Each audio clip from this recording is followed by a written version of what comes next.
Nah, kita akan melanjutkan kuliah infeksi saluran kemih.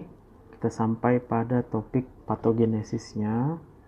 Jadi patogenesisnya tadi kita bicara yang pertama adalah faktor lingkungan, yaitu ekologi daripada vagina.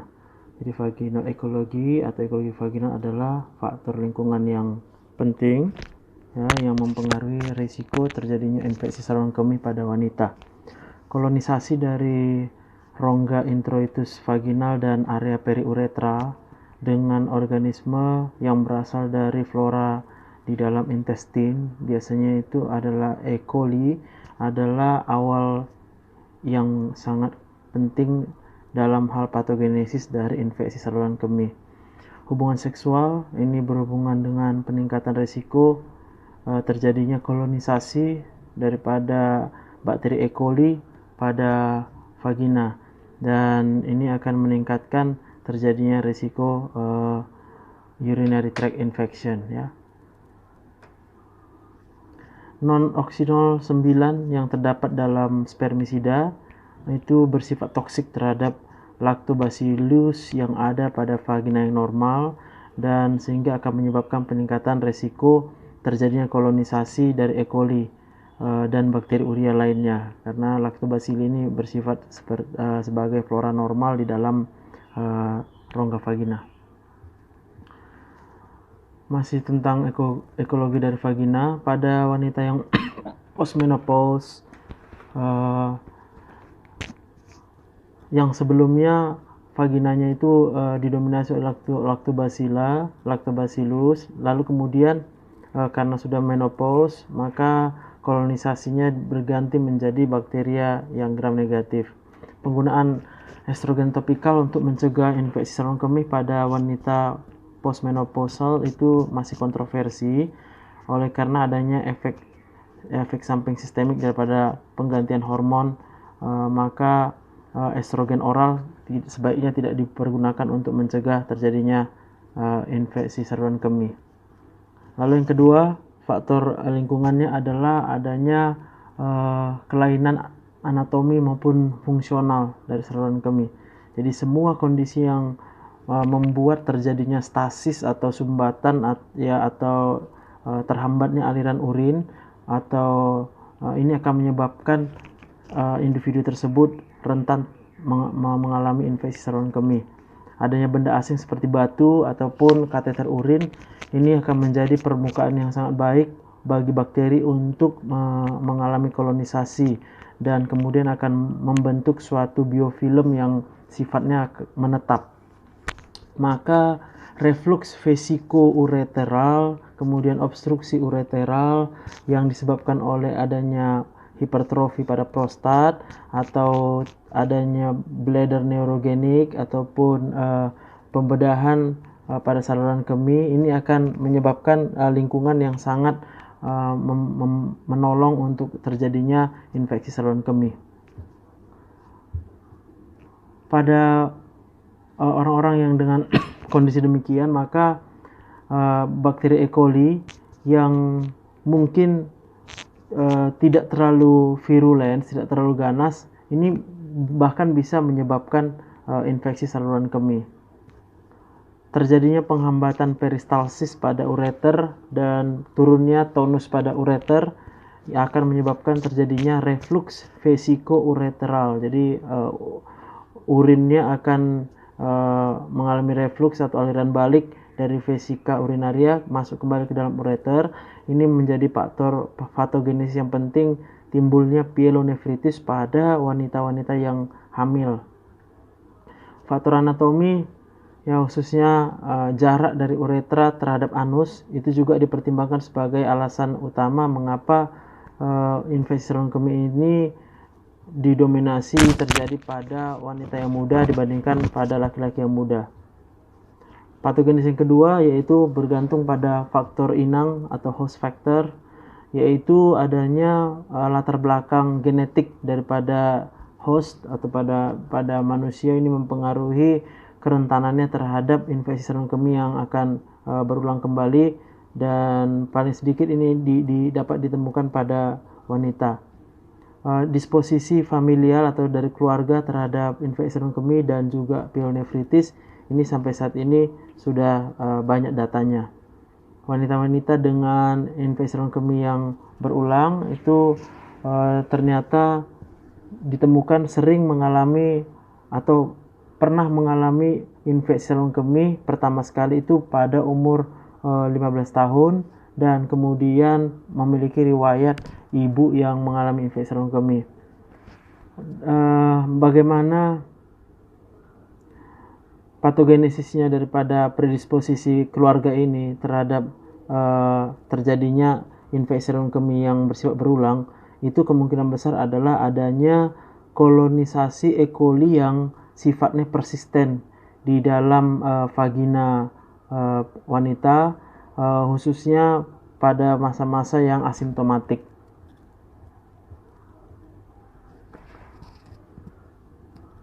Jadi dikatakan bahwa wanita-wanita dengan infeksi saluran kemih yang dia berulang itu ternyata sel mukosa pada vagina dan periuretranya ini sifatnya 3 kali lipat lebih mudah terikat ya dengan bakteri-bakteri uropatogen dibandingkan dengan mukosa wanita yang tidak pernah mengalami infeksi saluran kemih yang berulang. Jadi sel-sel epitel dari perempuan yang ternyata tidak mensekresi beberapa kelompok antigen itu memiliki tipe reseptor yang dimana E. coli itu sangat mudah untuk berikatan sehingga membantu terjadinya kolonisasi E. coli lalu kemudian akan melakukan invasi terhadap dinding saluran kemih. Mutasi pada gen yang mengatur respon imun bawaan, contohnya adalah coding terhadap reseptor mirip TOL dan kemudian reseptor interleukin 8 ini juga ternyata dihubungkan dengan terjadinya infeksi saluran kemih yang berulang dan juga pielonefritis. Pola genetik yang membuat seseorang itu rentan terhadap sistitis dan pielonefritis sepertinya ditemukan adanya pola yang khusus. Lalu kemudian yang ketiga dari patogenisnya adalah faktor mikrobanya, di mana pada saluran kemih yang secara anatomi normal ini memiliki pembatas atau pertahanan yang lebih kuat terhadap infeksi dibandingkan pada saluran kemih yang mengalami gangguan tertentu. Maka adanya E. coli, strain E. coli yang menyebabkan infeksi setelah dia menginvasi saluran kemih pada orang-orang yang normal, itu biasanya E. coli-nya sudah memiliki faktor virulensi atau ekspresi genetik faktor virulensinya yang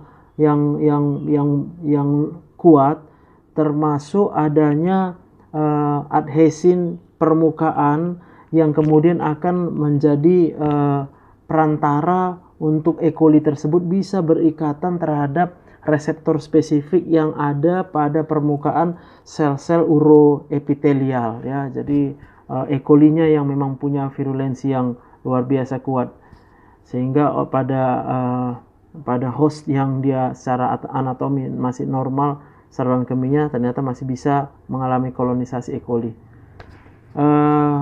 Saat ini yang sudah dipelajari itu adanya zat adhesin atau zat pelekat yang seperti yang namanya adalah P. fimbria atau fimbria P, yaitu protein yang seperti rambut strukturnya yang berinteraksi dengan reseptor yang spesifik pada epitel di ginjal, sel-sel ginjal ya. Jadi huruf P ini maksudnya adalah kemampuan fimbria ini untuk berikatan dengan grup antigen P di darah yang berisi D-galaktose residu. P. fimbria ini penting untuk terjadinya patogenesis pada pielonefritis dan kemudian bisa mengalami E. coli itu bisa masuk ke dalam aliran darah dari ginjalnya. Tipe adhesin yang lain adalah pilus tipe 1 atau Fimbria, di mana semua strain E. coli itu memiliki, tapi tidak semua E. coli akan mengekspresikan strain tersebut. Pili tipe 1 dipikirkan itu memiliki peran kunci untuk memulai E. coli itu menginfeksi kandung kemih ya. Mereka akan memediasi ikatan terhadap manose pada permukaan dinding uroepitel kandung kemih ya. Adanya toksin atau zat-zat metal, kemudian adanya terbentuknya biofilm, dan kemudian kapsul, ini akan memberikan kontribusi terhadap kemampuan patogenisitas E. coli untuk bisa bertumbuh di dalam kandung kemih. Untuk gejala klinisnya ya, yang paling penting untuk dilihat adalah waktu kita mencurigai ada infeksi saluran kemih adalah beberapa gambaran klinis seperti yang pertama adalah asimptomatik bakteriuria, kemudian sistitis yang tidak berkomplikasi, kemudian pyelonefritis, kemudian prostatitis, atau adanya infeksi saluran kemih yang complicated atau dengan komplikasi. Jadi secara klinis inilah diagnosa yang bisa kita tegakkan kalau terkait dengan infeksi saluran kemih ya. Jadi ada ASB, kemudian sistitis uncomplicata, kemudian pyelonefritis, prostatitis, maupun infeksi saluran kemih yang complicated. Maka kalau kita sudah mengetahui ini akan membuat kita dapat melakukan diagnosa dan pendekatan terapi yang tepat. Nah, yang pertama kita lihat asimptomatik bakteriuria. Diagnosa daripada ASB ini hanya kita tegakkan bila pasien tidak memiliki gejala lokal maupun gejala sistemik terkait dengan infeksi saluran kemih. Gambaran klinisnya biasanya kita hanya menemukan bakteriuria yang secara tidak sengaja ya kita temukan pada pasien yang melakukan pemeriksaan urin, dan biasanya alasan dia melakukan pemeriksaan urin bukanlah alasan yang berasal dari gejala di saluran kemih dan genital. Gejala tanda-tanda sistemik maupun gejalanya seperti demam, perubahan status mental, dan leukositosis dalam kondisi kultur urin yang positif ini tidak spesifik, dan kita tidak bisa menyatakan bahwa itu adalah infeksi saluran kemih yang dengan gejala, kecuali penyebab-penyebab lainnya sudah kita singkirkan. Yang kedua adalah diagnosa yang kedua sistitis. Gejala tipikalnya adalah adanya dysuria atau nyeri pada saat buang air kecil, kemudian urinary frequency yaitu sering buang air kecil dan sedikit-sedikit, lalu urgensi tidak bisa menahan buang air kecil. Kemudian adanya nocturia atau banyak buang air kecil malam hari, kemudian ada hesitansi, keraguan-raguan, tidak bisa menahan, kemudian nyeri suprapubik, dan kemudian hematuria yang jelas itu juga sering dijumpai pada sistitis. Adanya nyeri unilateral pada punggung ataupun pada pinggang, ini biasanya indikasi bahwa sudah terjadi juga infeksi saluran kemih yang bagian atas. Demam juga dapat menjadi indikasi adanya infeksi yang menginvasi pada kidney, pada ginjal maupun pada prostat. Lalu yang ketiga adalah diagnosa pyelonefritis. Pyelonefritis yang ringan bisa dijumpai dengan demam yang tidak terlalu tinggi, dengan atau tanpa nyeri pada punggung bawah ataupun pada sudut costovertebral, di mana pyelonefritis yang berat juga bisa dengan gejala klinis demam yang tinggi, menggigil, mual, muntah, dan disertai dengan nyeri pada pinggang atau pada perut bagian bawah ya, loin.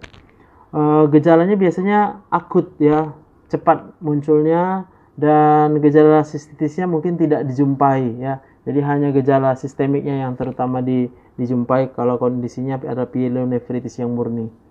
Demam adalah gambaran utama yang membedakan sistitis dari pyelonefritis ya. Jadi pada sistitis yang murni tidak ditemukan demam. Demam oleh karena pyelonefritis itu biasanya menunjukkan karakteristik yang seperti picket fence ya, seperti gerbang ya, polanya yang bisa tinggi tiba-tiba ya, dan kemudian akan berkurang dalam 72 jam ya setelah dimulai terapi. Pada pyelonefritis itu dijumpai bakteremia pada 20-30% kasus dari pyelonefritis. Pasien-pasien dengan diabetes bisa saja mengalami obstruktif uropati yang berkaitan dengan oleh karena terjadinya nekrosis yang akut pada papiler pada saat papila yang terlepas tadi oleh karena adanya infeksi saluran kemih itu kemudian akan mengakibatkan tersumbatnya ureter ya. Jadi karena sakit gulanya dia mengalami uropati obstruktif. Kenapa sakit gulanya menyebabkan uropati obstruktif? Karena terjadi nekrosis pada papiler di dinding ureternya ya, sehingga kemudian dia akan mengalami penyumbatan. Nekrosis pada papiler juga dapat menjadi bukti pada beberapa kasus pyelonefritis yang berkomplikasi oleh karena adanya obstruksi, bisa karena penyakit sickle cell, bisa karena analgesik nefropati, atau karena kombinasi dari keadaan-keadaan tersebut. Pada kasus yang jarang, nekrosis papiler yang bilateral, kemudian peningkatan yang cepat dari kadar kreatinin serum, ini bisa menjadi indikasi terjadinya kondisi pyelonefritis. Ada yang disebut dengan pyelonefritis yang emphysematos, itu khususnya adalah bentuk yang berat dari penyakit di mana terjadi pembentukan gas di dalam ginjal dan jaringan perinefrik, dan paling sering secara eksklusif terjadi pada pasien-pasien dengan diabetes. Xanthogranulomatous pyelonefritis itu terjadi ketika terjadi obstruksi saluran kemih yang kronik ya, bisa oleh karena kalkuli atau batu Stackhorn bersama-sama dengan adanya infeksi yang kronik. Ini akan menyebabkan destruksi atau kerusakan pada jaringan ginjal yang bersifat supuratif, jadi akan menghasilkan banyak nanah. Nah, ini gambar emphysematos pyelonefritis, infeksinya pada ginjal yang kanan daripada seorang laki-laki diabetes oleh karena ada Escherichia coli. Dia akan membentuk gas, kemudian akan menyebabkan uropatogen yang bersifat anaerob ya, dan kemudian akan mengakibatkan kerusakan dari parenkim ginjal, dan kemudian gasnya itu akan kemudian bisa dijumpai pada ginjal. Nah, ini gambar secara grossnya. Yang pertama itu adalah gambar A, itu dari batu yang sudah diambil, pada tanda panahnya dia akan menunjukkan adanya lubang ya, dan kemudian pielumnya ini mengalami infeksi peradangan yang cukup berat oleh karena infeksi saluran kemih atau pyelonefritisnya. Dan gambar B adalah contoh yang batunya masih ada ya. Jadi beginilah kondisinya yang menyebabkan obstruksi atau tersumbatnya aliran urin, dan kita tahu aliran urin yang tersumbat itu akan menjadi tempat yang sangat cocok bagi Escherichia coli untuk melakukan kolonisasi. Lalu yang keempat kita lihat adalah prostatitis atau peradangan pada prostat. Ini termasuk yang kelainan pada kelenjar prostat, apakah dia bersifat infeksius maupun yang bersifat non-infeksius. Infeksi bisa terjadi secara akut maupun kronik ya, dan hampir selalu sumbernya adalah dari bakteri, dan far less common than the non-infectious entity chronic pelvic pain syndrome, dan jauh lebih tidak terlalu sering dibandingkan yang disebabkan oleh sindroma nyeri pelvis yang kronik dan bersifat non infeksius ya. Jadi dulu disebut dengan kronik prostatitis. Jadi kalau dia prostatitis yang akut itu biasanya oleh karena bakteri. Prostatitis bakteri yang akut ini gejalanya adalah disuria, kemudian sering buang air kecil, dan kemudian nyeri pada area pelvic prostat maupun area perineum ya. Demam dan menggigil biasanya dijumpai, dan gejala dari obstruksi outlet di kandung kemih itu akan menjadi sering dijumpai ya. Jadi tidak bisa buang air kecil. Prostatitis yang bakterial yang kronik ini lebih sering tidak disadari terjadi, dan kemudian dia sering memicu terjadinya episode sistitis yang berulang, terkadang berhubungan dengan nyeri pada pelvis maupun perineal.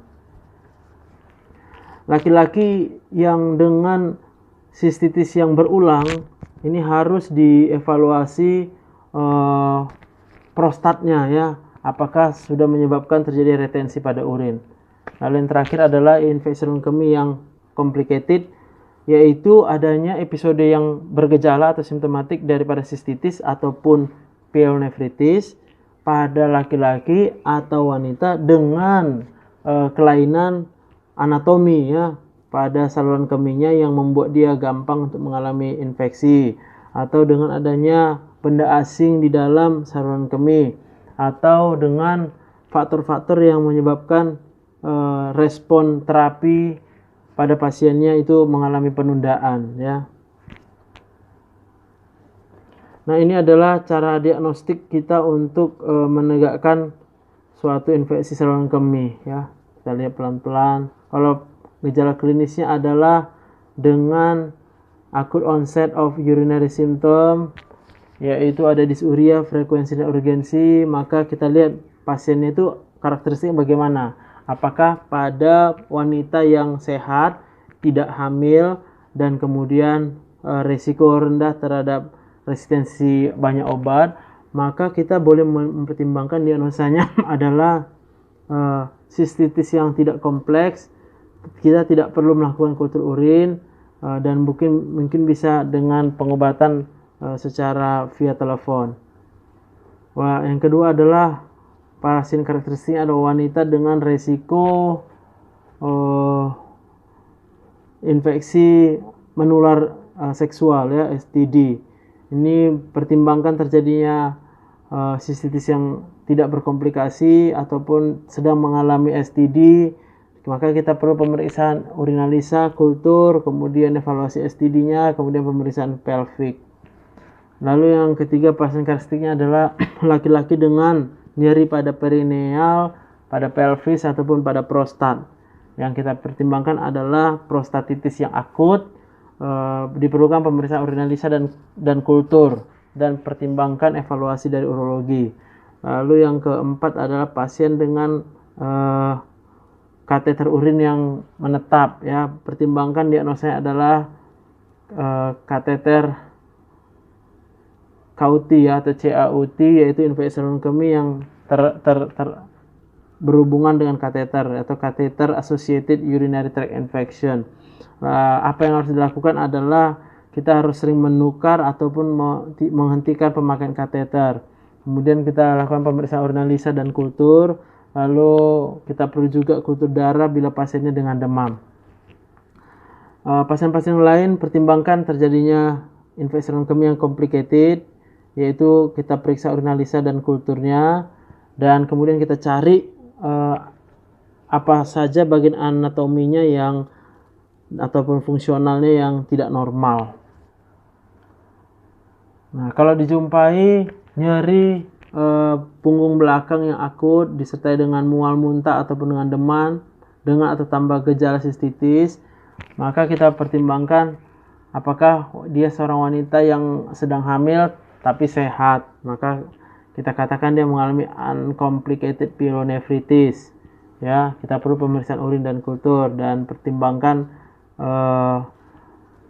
perawatan secara rawat jalan, ya. Dan kemudian pada pasien lain pertimbangkan pielonefritis ataupun prostatitis yang akut pada laki-laki. Pada orang dengan gejala-gejala sistemik, yaitu dengan demam, kemudian perubahan status mental, dan kemudian ada leukositosis, maka kita perlu pertimbangkan pada pasien-pasien yang usia lanjut, yaitu pasien dengan trauma pada spinal cord, pada tulang belakang, atau kemudian pasien juga mengalami immunocompromise, maka tidak ada diagnosa lain yang mungkin kita ambil. Kita harus mempertimbangkan yaitu suatu kondisi infeksi kemih yang komplikata dan pertimbangkan etiologi lainnya. Maka kita perlu pemeriksaan kultur urin dan kultur darah. Kalau tidak ada gejala, maka pasiennya adalah pada pasien dengan kultur urin yang positif, yaitu wanita yang hamil atau pada penerima transplant ginjal atau pasien yang menjalani prosedur invasif dari urologi. Jadi kultur urin yang positif ini dipertimbangkan adalah ASB saja, ya. Kita lakukan screening dan mungkin diperlukan juga pemberian pengobatan. Kultur urin yang positif pada pasien lain pertimbangkan ASB, tidak ada pemeriksaan lanjutan maupun pengobatan yang diperlukan. Kultur urin positif pada pasien dengan kateter yang menetap pertimbangkan CA-ASB dan tidak perlu pemeriksaan lain. Yang penting kita bisa dengan segera membuang kateternya, mengganti. Dan kalau dia dengan gejala yang akut dan berulang, kita lihat apakah pada perempuan yang sehat maupun dan tidak hamil atau pada pasien laki-laki. Maka pertimbangkanlah pasien mengalami sistitis yang berulang. Kita perlu kultur urin untuk menegakkan diagnosa dan pertimbangkan pemberian profilaksis atau penata laksanaan awal berdasarkan kebutuhan pasien. Dan kalau pada pasien laki-laki, maka kita harus pertimbangkan terjadinya prostatitis bakterial yang kronik. Maka kita harus memberikan konsultasi kepada ahli urologi. Nah, setelah ini masih ada dilanjutkan lagi dengan pendekatan diagnostik pada infeksi saluran kemih. Ya, selamat belajar dan masih akan mengikuti bahan yang berikutnya.